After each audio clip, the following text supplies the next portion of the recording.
Hi everyone, thanks so much for coming. I'm Bakul Patki, I'm going to be your moderator today. We're going to start off with each of our panellists giving a little introduction to themselves, and then we'll go into a kind of fluid conversation and then end up with a Q&A session. So prepare your questions for our lovely panellists. I think you're first up, that's right, Rahul? So I think we can probably start with the first presentation. Hi everyone, thank you for coming. My name is Rahul Bhushan and I run a firm called North.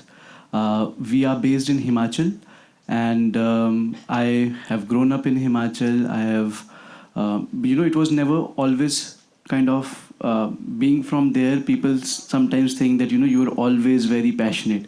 Growing up, because the mountains were always there, sometimes we just miss them, and we are trying to have aspirations that are away from that, and usually the society kind of pulls you out from there. We are thought that we will get educated and we'll go out and we'll work somewhere else, and maybe in some big company we'll make big buildings or something like that. But for me it was I would say a gut feeling during my architecture practice, when I was in education in my university. And I thought that if I am learning this and if I am not able to kind of take it forward and give back to my homeland, I cannot expect it out of anybody else. So for me, it morally kind of came from inside that I should basically dedicate myself towards whatever I was seeing that was not happening right in my mountains. And I'll just go on very quickly. For me, it is not just an architecture thing. Architecture is basically my, let's say, it was a direction for me. It was a guided path where I started understanding concepts of human behavior, geology, topography, landscape, culture, ecology, relationships. And because I was introduced into a creative kind of a path, it was very interesting that I was looking at photography, music, and painting, film. So I kind of, that was basically a direction that kind of motivated me to think towards one direction. And the more I was moving towards that, the more I was realizing that we are so blessed that we are living there in a way that I get to experience that culture every day. I get to live in a very ancient ancestral wisdom that is surrounding us all the time.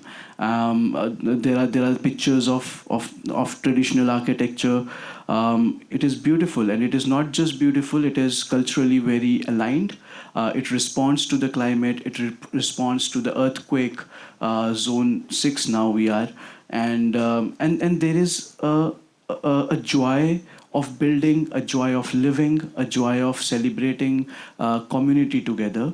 And that is more important, I believe. And architecture is one of the expressions of that. We say that we are on a mission towards finding a more meaningful life. For myself, it started by my personal kind of endeavor to that I want to learn that, relearn that, because maybe growing up we were really not in that zone. And hence, through the practice, architecture, craft is an expression. The workshops we take, the knowledge sharing, these all are the expressions of the ancestral wisdom that was ingrained in, I think, every part of India. Being from Himachal, I can speak for that, but every part of India is so culturally rich. And I believe that that is our edge, and it already has the answers we are trying to find for a more sustainable or a climate responsive future. And so practicing that, becoming part of the community is also a very important factor. It's not that we can take this entire vision forward only by ourselves, and hence finding those meaningful relationships is very important when we are trying to work in this direction. We are doing projects where we are taking the traditional knowledge, but also not as something of past, not as nostalgia, but more importantly, how it can help the humanity in today's time and how we are looking at circularity, regenerative, climate responsive, carbon neutral futures. I think all the answers are there. We just need to understand the thing we left behind 50 years back. We have to kind of pick up from that knowledge and then start being us as creatives and just being in that process of making and believing. And new things can come out from the same materials, from the same knowledge. New methods and systems can be developed which are more apt for today's time and for the future. And hence, I believe that this kind of work that I'm trying to do is not just an architectural endeavor. It is basically, again, finding meaning in that community systems. The joy of building, the joy of creating, the joy of celebrating together is very important. And because of that, I have been writing a book which is called Where We Belong. It will be launched in 4 months from now, maybe. It's with the publisher, so it can be 5 or thing. But this book takes you through the Himalayan, the roots, and then takes you into the wisdom of land, agriculture, how the conflict in the mountain is kind of happening, and finally, what is the hope for the future. And anything that I have learned, my experiences, not just mine, but everybody. I have talked to so many people, old, new, young, women, men, children, craftspeople, and their experiences and their knowledge is there inside this. This is a 555-page book. And that's it. And so I hope that today, during the session, we can have a wonderful, wonderful evening and some insightful knowledge for you to share. Yeah, thank you.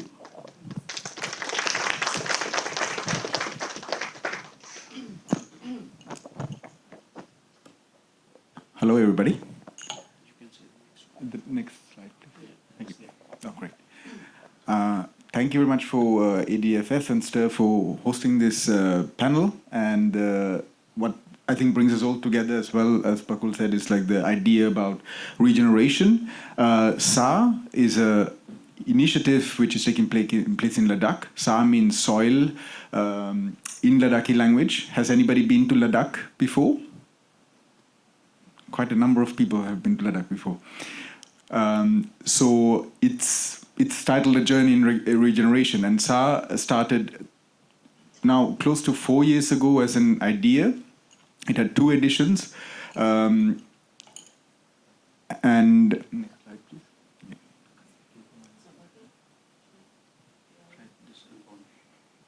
Oh, okay. Yeah, thank you. So Ladakh in the high Himalayas is a place which is starting above. The Biennale takes place at 3,500 meters. It's the highest contemporary regenerative event in terms of contemporary art in Asia. It brings together different artists from Ladakh, but also internationally to do work, but mindfully looking at what materials they use and how they engage community in these sort of high altitude climates. But Ladakh itself, why Ladakh? It's almost lends into a shared future. The IPPC, as an UN affiliated body, they came up with a report that in the next 50 years, up to 2100, there is a high chance of weather increasing by 7 degrees. So that will impact the high Himalayas much more than in the lowlands. So it's almost like a window into the future where we can see change happening. And this is also what we hear speaking with people there. So there's a lot of climate anxiety, not only here, but there's really felt change happening in these high altitude climates. Now, what are we doing, bringing more things into that sort of context? We are bringing in more artists, we're having engagements, but that's all based around changing this whole idea from climate anxiety into climate optimism and climate positivity. So without the idea of sort of saying this has gone wrong, but understanding what's been happening, using art as a platform to bring change and to have a dialogue which goes wider than just a region, to sharing multiple things. So with that, we have different principles that we learned over the past years in collaborating with different communities and institutions like Ladakh Arts and Media Organization and other institutions as well. So community has been very important when you're working in this sort of landscapes. What Rahul said as well, this ancient knowledge is already there. And to engage with the community but mindfully, and not just for content creation is a very important thing which has to happen very slowly. With that, we were looking as well when we create stuff in this, and we talk about climate change, we also need to think about how we create art, how we create initiatives, festivals, and exhibitions. We look at the life cycles. Where does stuff come from? Where does the material come from? Where you're producing the works from, what happens when you produce them, and what happens afterwards. With who do you engage? What happens after? Will it be discarded, or could it have another use?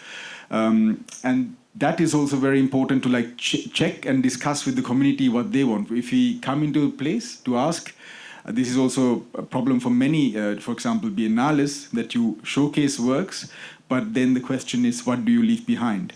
So interconnectedness, not on the community, but also globally is quite important. So we are looking very much at like connecting different institutions and having transboundary collaboration, seeing like the Himalayas have issues with climate change. The same might be true also for the Alps. So let's collaborate with those countries as well. We're looking at the next generation because we at our age might be already convinced of X, Y, Z, but the youth is where we can create early memories and create connectivity, not perceived only through knowledge, but also through haptical experiences and emotion. And that's where we come to the deep time. So we try to think in whatever we do, in how that might impact the generations to come. Almost like in Meghalaya, the root bridges, which are made not for your generation, but potentially for like 2-3 generations ahead of you to cross a river.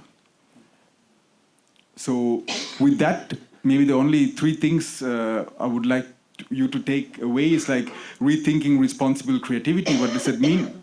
Maybe with 3 C's. One is celebrating failure, learning really from failure, from mistakes one does in terms of doing these initiatives, for example, but also sharing that and looking at potential solutions together and interdisciplinary connectiveness, not only being in the arts, in an echo chamber, but working with science, with diplomacy, with farmers, with Women's Alliance, with students. And ultimately, continuity. When you do all these initiatives, it's very important that you don't do it only for one season and then you go away, but to look at how you can do it for a long run. Thank you.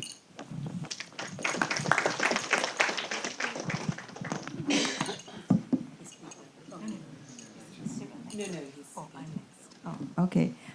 Good afternoon, everyone, and thank you for being here. So I run the Ladakh Arts and Media Organization. We've been around as a physical space for about the last 15 years, but I think we've been in the imagination for a lot longer. I started my journey in Ladakh about 40 years ago. I'm from Bombay. I was a young student at Xavier's College, and a friend gave me a book to read called Andrew Harvey's A Journey to Ladakh. Today it would be thought of as a very romantic kind of story on Ladakh, but in those days it was inspiring to me as a young student, and I went to Ladakh in 1987, so that's almost 40 years ago, and I worked in a school there. And when I was there, I mean, Ladakh is the kind of place you either love it or you don't, and I did. And I then went on to study anthropology. I worked with the nomadic communities that live in Changthang, which is in eastern Ladakh. They rear sheep, pashmina goats, yaks, and I was looking at their material culture, their trade, their history, and how everything had kind of also changed for them with borders coming up, with trade routes stopping, and how life was changing. And I think when I finished that, I did a few other things, but Ladakh kept drawing me back. Like Raki said, there's continuity also with the work that you want to do, and you want to go back. So I went back, and I sort of set up the Ladakh Arts and Media Organization. It was initially not a physical structure.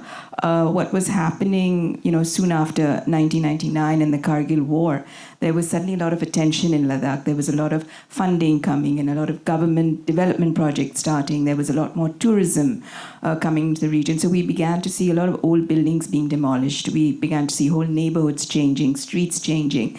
And I was a little, concerned about this because previously in Bombay, I'd also worked with Intac. And so, a friend of mine said, well, why don't you take an old building and restore it?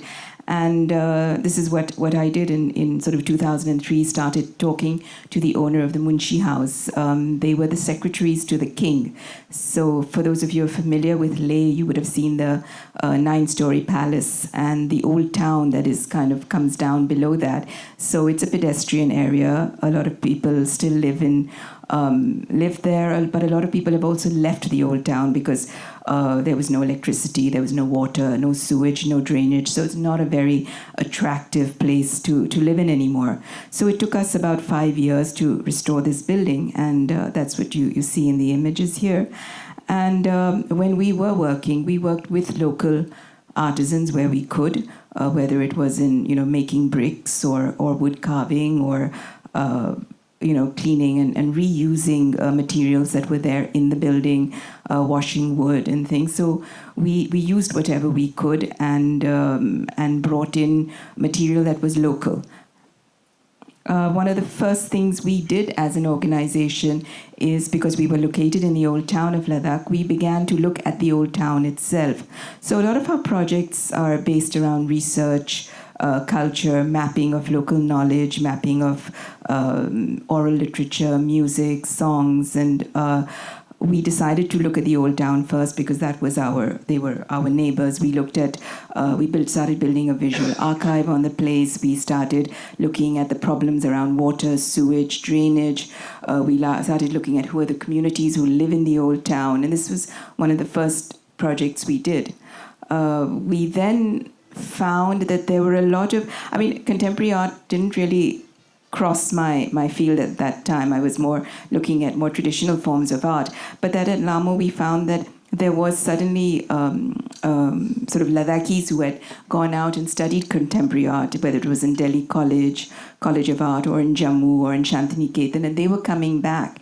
And a lot of them were coming to Lamo, and they were beginning to use the space for exhibitions, for workshops, for open studios. And in 2013, we had the first exhibition of contemporary Ladakhi artists. And I think, since then, we've really sort of grown in this field. We have workshops, we have artist residencies, we collaborate with Sa Ladakh. We're Skarma, who you see in the photograph here, is now going to the India Pavilion at the Venice Biennial. So I think it's also a lot of our work is also talking about Ladakhi artists, disseminating information, knowledge, inspiring not only the communities in Ladakh but also outside the region. And what we also believe in is in arts education. The landscape is changing. A lot of old buildings are still getting demolished. Just the example of stupas, these used to be made with mud bricks, but now they're being made with concrete and cement.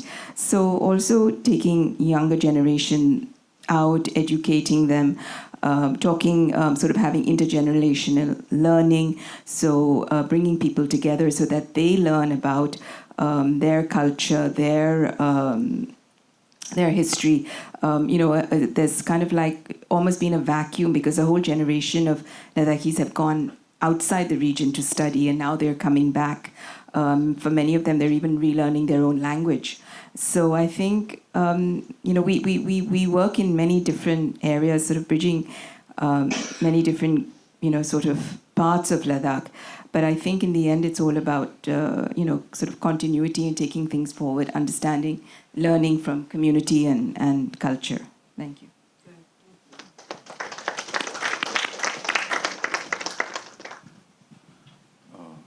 Good afternoon, everyone. It's wonderful to be on a panel where there's a lot of like-minded, and we work in a similar region of Himalayas. So my name is Sandeep Bogadhi. I run a practice called Earthling Ladakh. It's an architectural practice based out of Nubra Valley in Ladakh. So it was a conscious decision for me to practice in a rural setting, after working in studios in cities and all. Because as we taught in the school, I really wanted to work on the finer elements of architecture where there is a direct relation between the built and the unbuilt, the flora, fauna, the light and shadow, the proportions, that all we do. And in this process, each project starts with the premise that each context has the material resource and the craft, in the region, which is very local to the place in the truest sense, and then make these intimate spaces for each project. And then there is a part of the practice which started with private projects, and over the time we understand there is a limitation in terms of access, because over a period of time in my own practice, we started to question why we do what we do, though all the aspects of ecology, mindful use of resources. When we talk of good architecture, I think by definition, good architecture is ecological. By definition, good architecture uses a local resource, local craft.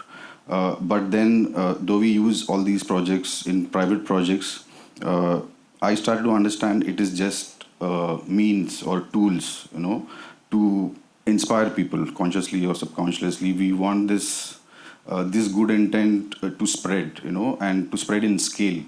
Because I believe the number of projects we do at our scale, it's not enough to have that effect when we talk about sustainability or climate change. Once people adapt these principles in a much larger scale, that is when we see the difference.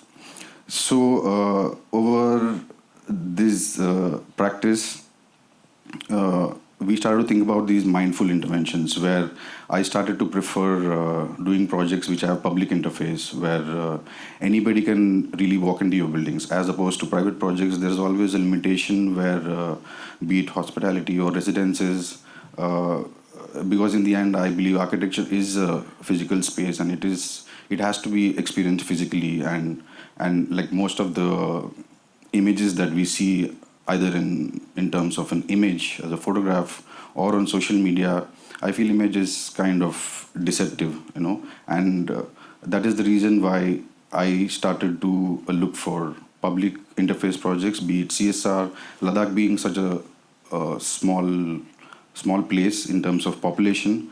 There are not a lot of public buildings from the government that come up. So either they are CSR projects or community projects that we identify ourselves and try to plug in with the help of organizations who share the same philosophy.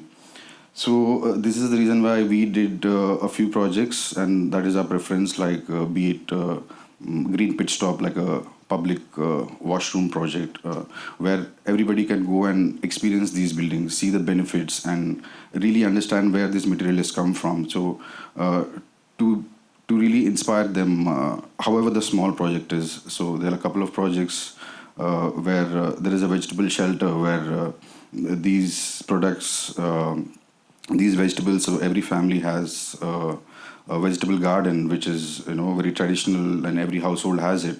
And if anybody has visited Ladakh, these extra vegetables that they have in the vegetable gardens, they are sold on the main market, and you can, as an architect point of view, you can see them selling. In the first half of the day, they sit on one side, and the second half of the day, they sit on the other side, just to sit in the shade. So when I talk about mindful interventions, where we see an opportunity that architecturally we can create a space where they have a respectable place to sell these really good products which are very local to the place and should be encouraged. And even when we talk about sustainability, it is only a layer of sustainability we talk about. I mean, to to really ask the question, what are we really sustaining? It's not just the material, but to really create this micro loop so that there is a end-to-end solution in a context. So these are some of the examples where we try to with a lot of difficulties because there's a lot of funding is an issue to really get community on board to make these projects commercially viable, to create some kind of employment so that it sustains. And I believe in public interface projects, there are more stakeholders. The stewardship is in a wider sense. There are more people that really sustain this building. So these are some of the attempts that we have made, and this has been the practice so far. And I'll take it over to you. Yeah. We've just got a short film.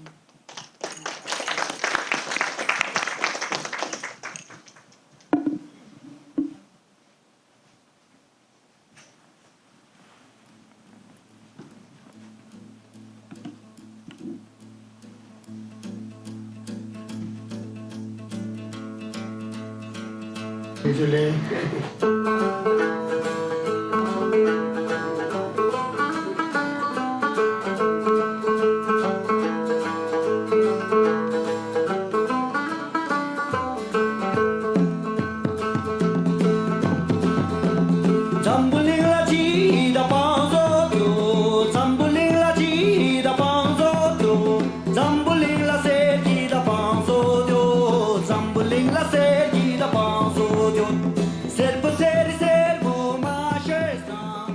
पहले 18 house hold था, 18 house hold, फिर वो joint family जो है breakup होके फिर अलग अलग होके फिर कोई वहाँ चला गया। नहीं तो इस छत से हम 4, 5, 6 घरों में जाते थे।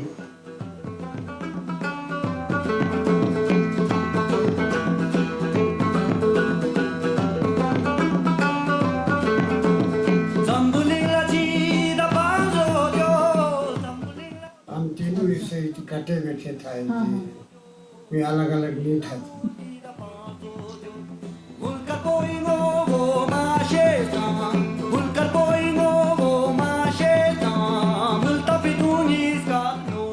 हाँ, इधर तो बहुत ठंड आता है, तो थोड़ा से कहीं से मुझे बाग में लकड़ी लेके थोड़ा इसमें लकड़ी डाल के ऐसे करते रहते हैं, ऐसे क्या बस सिर्फ एक चंचा है, उसमें खाना भी उधर ही बनते हैं, सोने के भी उधर ही है। बड़े जो लोग हैं वो कहानियाँ सुनाते, बहुत अच्छे कहानियाँ। फिर बच्चे ना डिनर के बाद उसका वेट करते थे, आज कौन सा कहानी सुनाएंगे आज। फिर वूल का काम जैसे काम वीविंग वगैरह होता था, वो सब बैठ के विंटर में बुखारी जला के आग जला के वो कहानी सुनाते ऐसा होता था।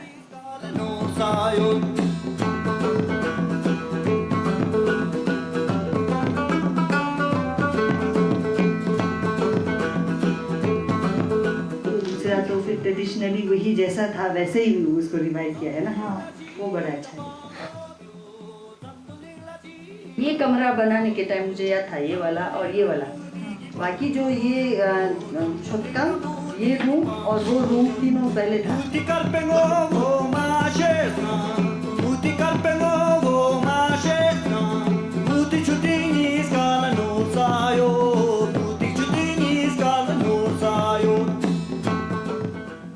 अभी तो पहले से तो बहुत अच्छे हैं, जमीन आसमान से फर्क है इतना है। फिर देखने के लिए बहुत आदमी भी आ रहा है, और नहीं बनेगा हमारा भी बनेगा, आदमी भी करेगा, ऐसे बोलने वाला आदमी बहुत आता है।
asking you what regenerative... Sorry, thanks.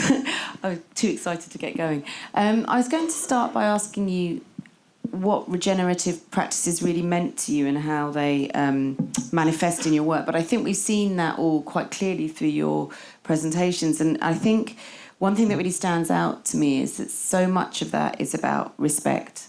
Respect to the traditions and respect to the community. And I wanted to just sort of start there with community and ask how you have built relationships with them, how that's opened up learnings to you as well as what you're bringing to the community. If you could give some specific examples of how you're each working with communities, that would be really helpful. Yeah, so I'll start. I think, when we are talking about regeneration, there are a lot of layers which we have to understand and which takes a lot of time. So the first step for me was to relearn everything and imbibe the values which were there, which are there. And that's where the roots of regeneration start from. And if these foundations are not very strong, then there's a saying that the tree, the only with the deepest roots will stand in the storm. So that's very true. We have to give time to that to learn. And I think in that process, you build relationships. When you are trying to learn something, another value, which I learned from my ancestors, only from the older people in the villages. They used to say, if you have to fill your jar of water, you have to place yourself below the jar you want to receive from.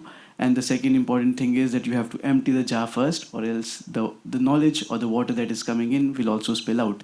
From a very humble, from a very I think respectful way, for me, regeneration means that you become that one where you're always in the zone of learning.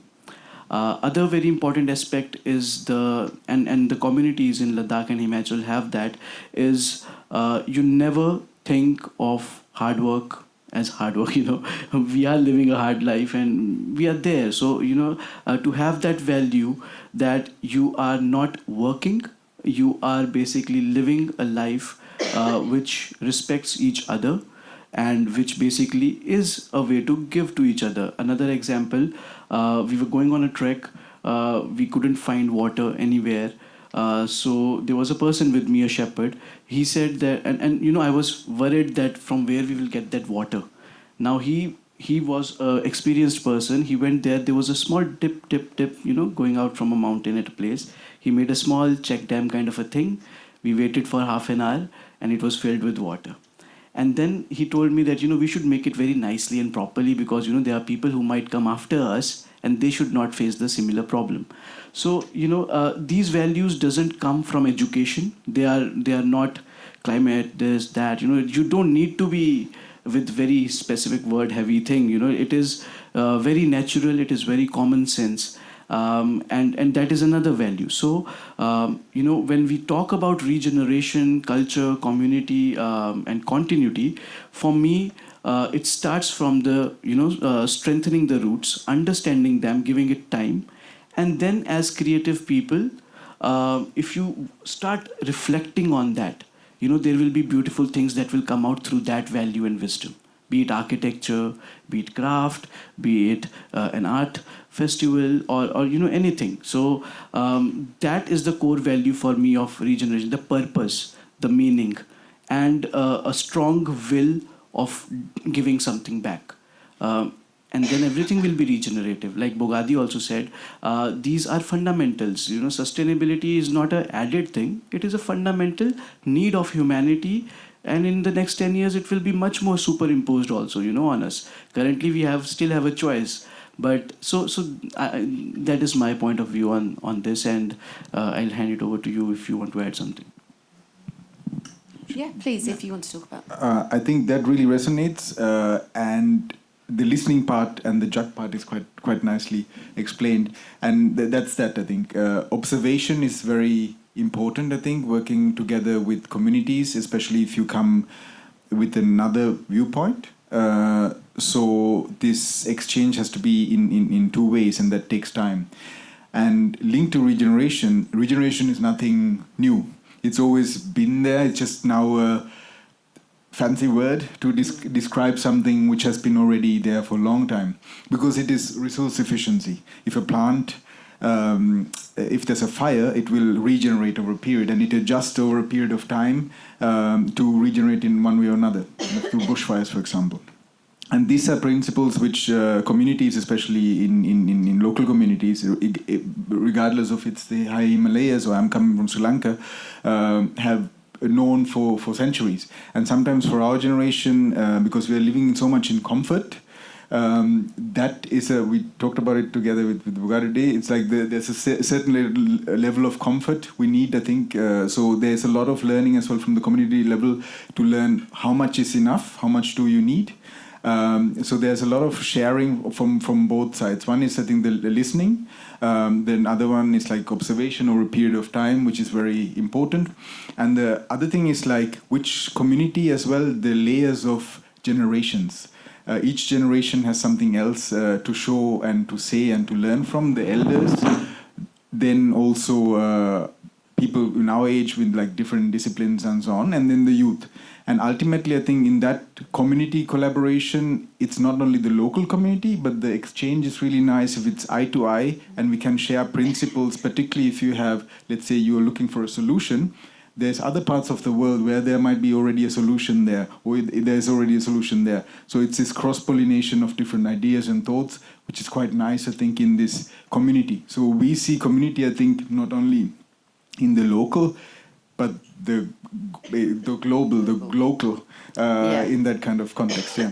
And have you found, for example, in restoring that house, have you found that people were open to you coming in to work with them in those ways? Because you talked about materiality in terms of the way that you first went into the arts projects you're doing there.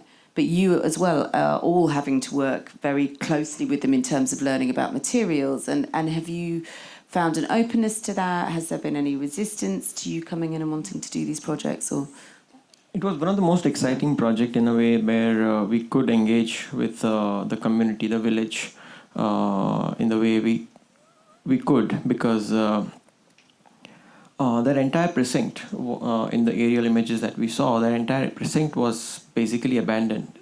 And as an ancestral rule, you're not supposed to build on the farmlands in a place like Ladakh, where the farms are any which way very sacred because it grows food and so on, and you can't just have a house there.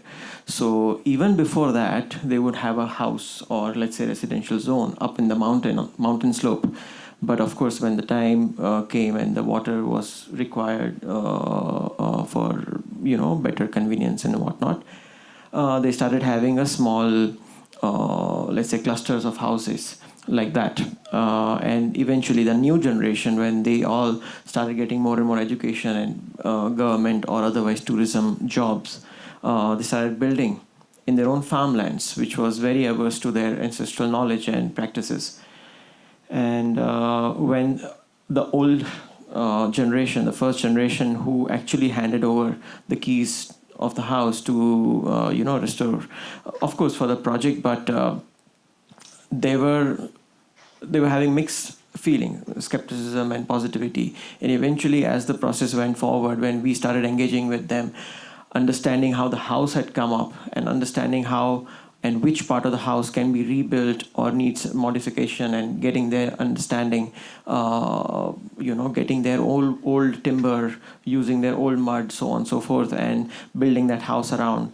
Seeing all of that collaborative process also, many of the villagers got interested in the project, and hopefully that precinct will see more of those kind of houses, and it will again revive that precinct. But again, it's not for the purpose that they will have to come and move in again, because it is not the that they don't have any houses right now to live in. It is basically to create another layer of a value system or economy or let's say life cycle of that. Conservation doesn't mean that you continue to have the same function into that building again and over again.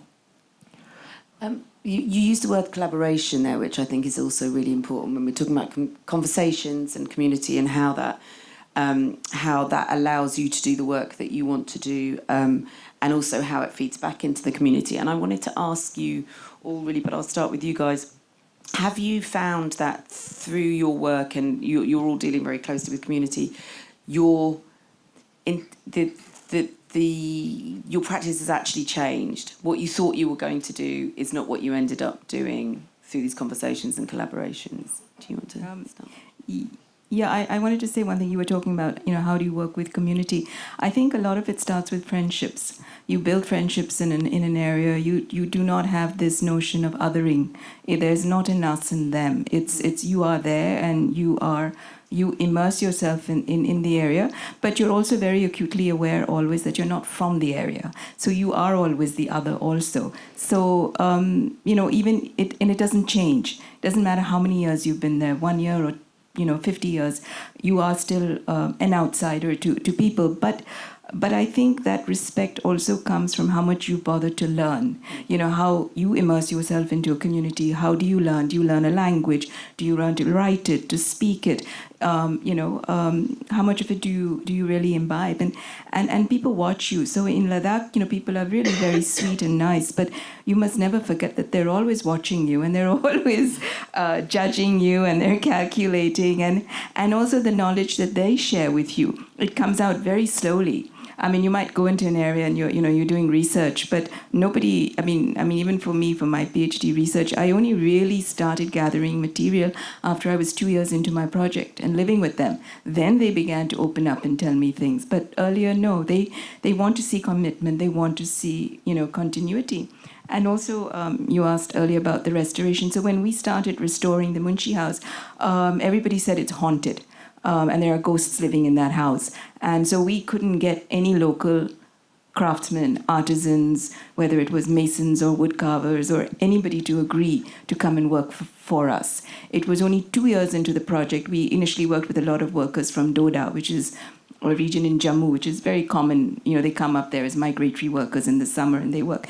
And it was only 2 years later into the project that we managed to then, local people started coming to us like carpenters and masons. And, when they realized that, okay, there is this serious work now happening in this house, it's not haunted, so we can also work in here. So, I mean, it was good because, from things like working in a haunted house, we did a whole book on ghost stories. Yeah. Because we suddenly realized there were so many ghost stories in this area. So, one thing kind of leads into another, and I don't know if I've answered your question. You have absolutely.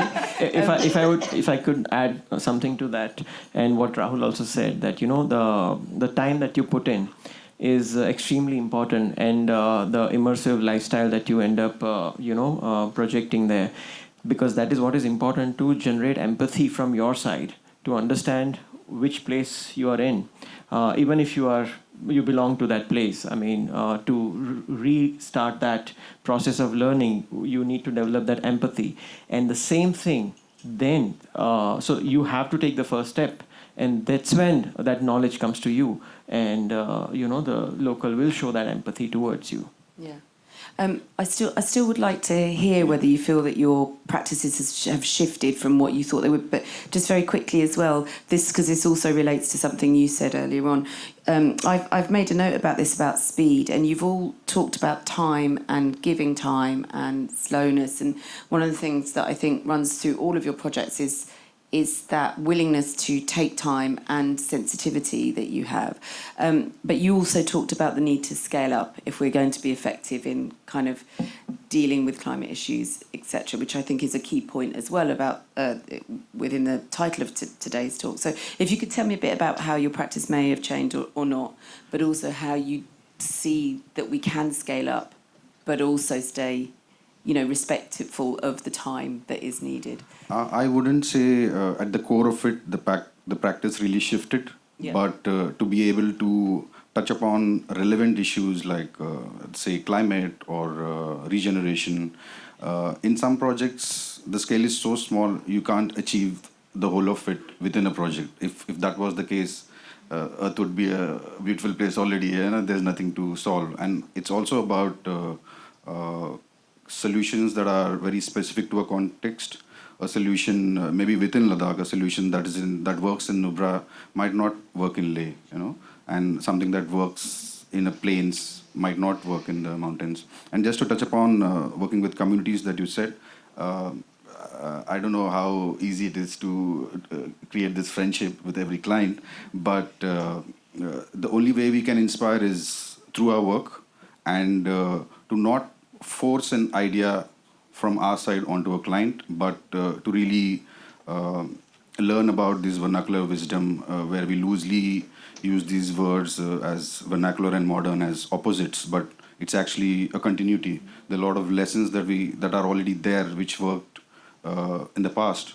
It's just through our craftsmanship and the power of design and our understanding of the changes, we try to make it relevant. So the general context, all of us, we work with local materials, local people, and a general outlook of a mud house is, for them it's like a poor man's house.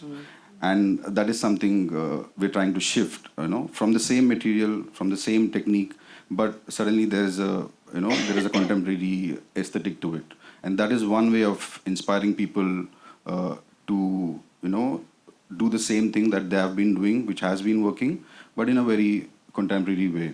And to get that sense of pride that they live in like they talk about basic dignity, of a good warm washroom or, good warm bedroom. And I think these are like a fundamental requirements for anybody to work on.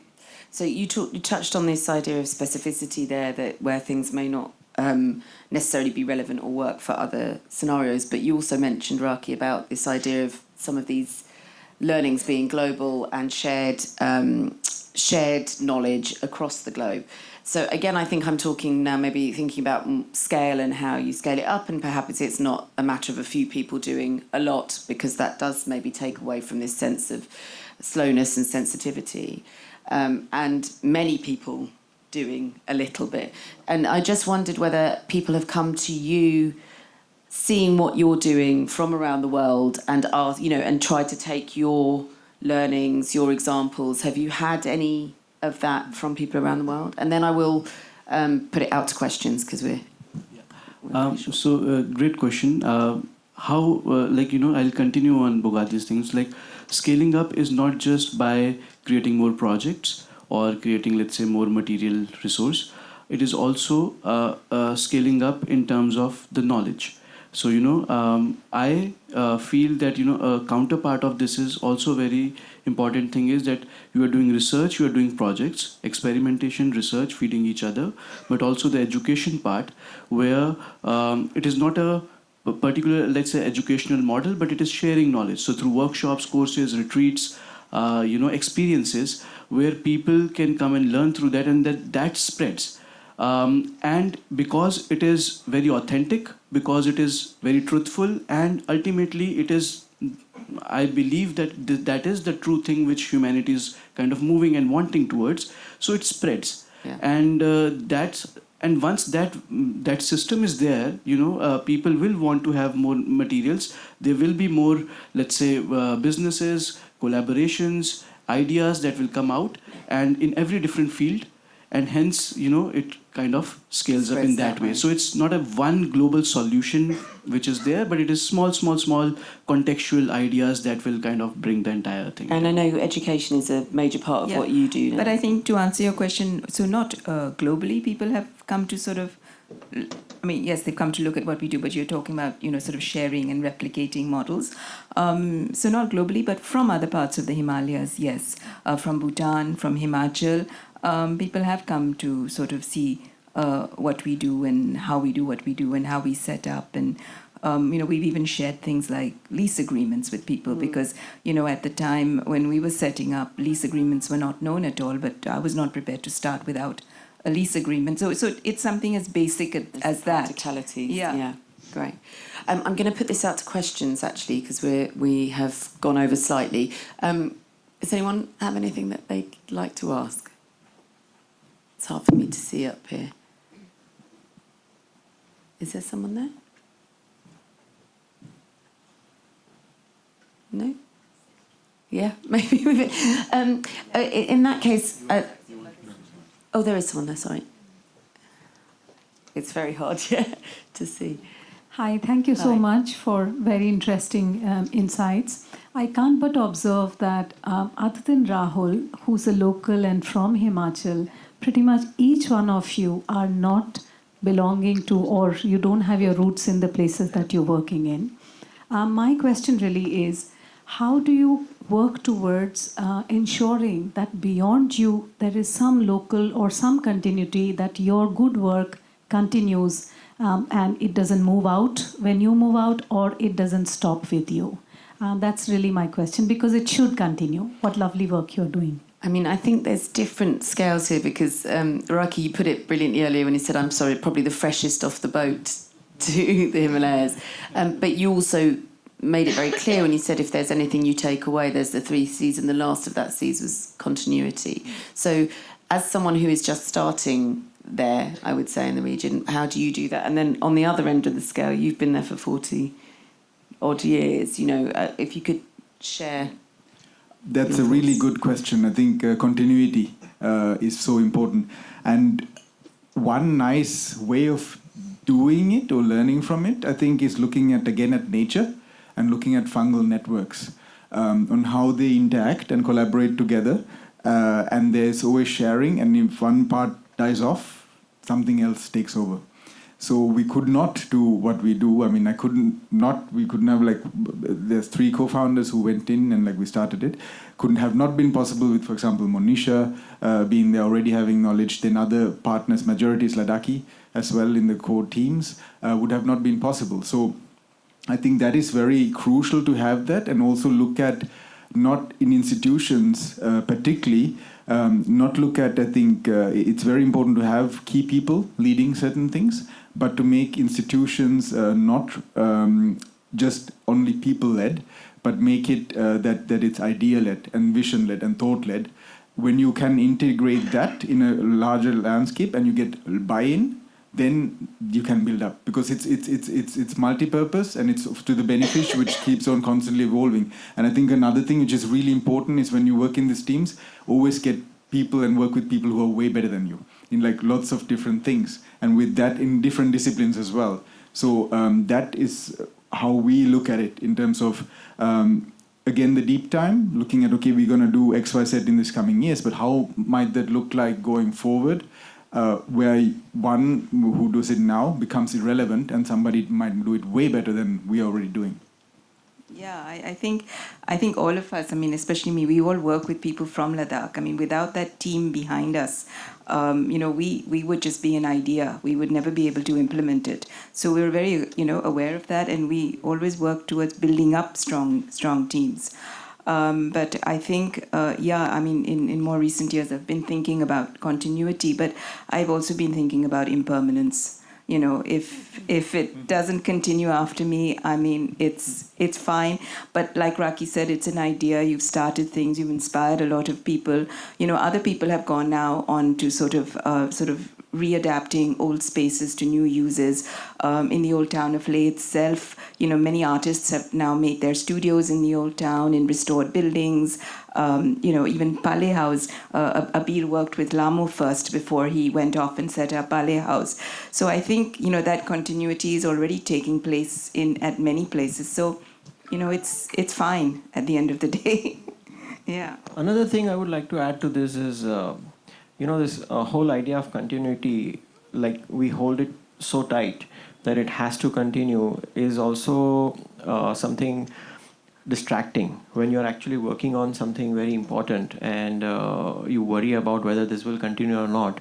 It will change the way you are going to look at the exemplary work that you may end up doing, and that distraction is not very good. Plus,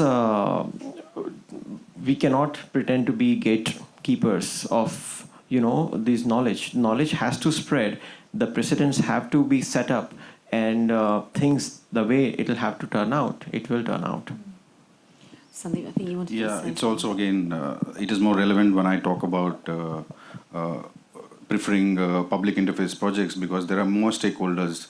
The community itself, I make sure they're part of the construction, at least through some sessions with students, and also that they, at the end of it, at the end of the lifetime of the building, at least they know where to source this material if they have to fix it, and if they have to rebuild it, they have been part of the construction. So and at my capacity, I just make sure from an architect point of view so that it's precise and aesthetic and finished nicely. But then at the end of the, and most of us architects, we try to make structures which will outlive us. That is the whole aspiration, at least the romantic way of looking at architecture. But again, paradoxically, building in a land where it is impermanence is also a concept in Buddhism. So in one way, it is from an architect point of view, we really want to, we want our buildings to outlive us. But at the same time, like Suril said, sometimes you have to let go and see what course it takes. Do the right thing and give it away. If you love it, set it free, right? Hi, sorry, I can't. Hi. Oh, right, hi. Hi. It's a follow-up to her question, and I have to just give you a little background. I also teach, I run an institution, and I find more and more younger students actually kind of wanting to work in this space, the kind of space that you guys are working. And I think a large number of young students actually have that motivation to contribute and are concerned about the areas of environment and stuff like that. So, and particularly for the fact that except for one, the rest of you have actually moved there to practice, which is almost like, starting from zero. My question, my basic concern that is bothering me as a teacher all the time is, what is the financial model for all of you? Okay, and that's the elephant in the room. So my question to you is, what's the promise in this form of practice to the young student who's probably here in this room? Sorry, we're going to have to keep it very brief. I'm really sorry. So any short but incredibly insightful advice would be great now. I'll be very straight about it. I think architecture, from its origin, I think it's a very privileged profession, I would say. And apart from the pure joy of creation and the pure idea of timeless building and all the romantic things that are taught in college, I am like broke most of my practice, I'll be honest with you. And I think that's a choice one has to make consciously. But the alternate is also not so good. I mean, most of my friends who have studied with me, they are working, have their practice or working in a company in metropolitans. They earn good money, but they still have a void in them of not being able to, create what they want. Themselves. So. Yeah. I would say both are in the similar situation. Okay, let me add, can I? Very quickly. Also, coming from there also is not like a guaranteed thing. Because, when you are from there, you are mostly pushing towards, going out. So it's even tougher. And other very important thing is that to answer the question when you are asking what is for the new generation and the students here, I would say, I started North when I was just out of my master's. During my master's, I was planning how will I, give back to Himachal. I was thinking of a business model, but my values were very straight that it should be meaningful, it should be right, and it should basically empower, make the world a better place. So, from that, let's say the passion, definitely there is a side that you have to balance the business. If you are bringing value to the world, definitely you should also be able to tell people that, okay, this is the value and this is the value, not the price for it, but that's the value, that you give back. And hence, as a very young student, I would say pick your heart first rather than thinking that how will I survive. You must, maybe it's a year or so, but if you're very true and if your art is very right, it will find place. And you have to believe in yourself, and you have to believe in something that you're wanting to do for the world, and then things happen. And that's, Well said. I think, yeah. Yeah, I think that's a really perfect place to end. Thanks everyone for coming, for joining us. Thanks to our panellists. Really brilliant conversation. And yeah, I guess we'll all be probably in the sunken garden for a little bit if you have anything else you'd like to ask. Thanks again.